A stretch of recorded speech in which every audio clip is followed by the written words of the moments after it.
অনেকটাই বদলেছে ঢাকা উত্তর সিটি কর্পোরেশনে নতুন যুক্ত হওয়া 18টি ওয়ার্ডের বেশ কিছু সড়কের চিত্র। নেই আগের মতো খানাখন্দ, কমেছে জলাবদ্ধতার সমস্যাও।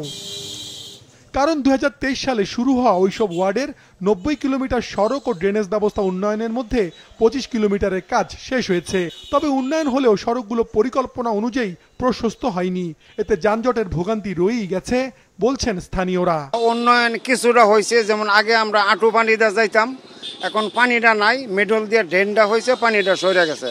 আগে যতটুকু ছিল এখনো এই রাস্তাটা ঠিক করার পর ততটুকুই আছে, কিন্তু বাড়ে নাই। এর জন্য আপনার যানজটটা লাগাই থাকে। কমসে কম 40 ফিট হলে ভালো হতো, কারণ 20 ফিটের যে রাস্তাটা, এই রাস্তা আমাদের ভোগান্তি আগের মতো রয়ে গেছে। এখনো রাস্তা এত ছোট যে একটা যদি বাস ঢোকে, পাশ দিয়ে আরেকটা বাস যেতে পারতেছে না।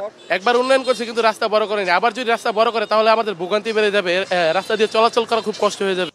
4025 কোটি টাকার চলমান প্রকল্পটিতে ভূমি অধিগ্রহণ বাবদ 2100 কোটি টাকা এখনো ছাড় হয়নি। মেরামত হওয়া সড়কগুলো পরবর্তীতে প্রশস্ত করা হবে বলে জানিয়েছেন ডিএনসিসির প্রশাসক। এখন হয়তোবা ছোট ছোট রাস্তাগুলো আমরা করে দিচ্ছি, ভিতরের রাস্তাগুলো আমরা করছি, চলমান আছে। এটাকে আমরা মূল প্রায়োরিটি দিয়ে এই 3টি আর্টারি সিস্টেমকে আমরা অ্যাকুইজিশন করে 70 থেকে 100 ফিট করার জন্য প্রকল্প আমরা হাতে নিব।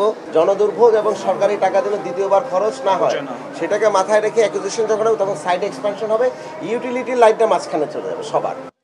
উন্নয়নের পর কসাইবাড়ি থেকে ডোবাদিয়া পর্যন্ত 3.7 কিলোমিটার সড়ক আজ উদ্বোধন করা হয়েছে। শেষের পথে ওই প্রকল্পের আরও 45 কিলোমিটার সড়কের কাজ। 2025 সালের জুনের মধ্যে প্রকল্পটির কাজ শেষ হওয়ার কথা থাকলেও 2026 সালের ডিসেম্বর পর্যন্ত বাড়ানো হয়েছে সময়, তবে বাড়েনি খরচ, জানিয়েছেন সংশ্লিষ্টরা। মাশরুক রাহাত, মাছরাঙ্গা সংবাদ, ঢাকা।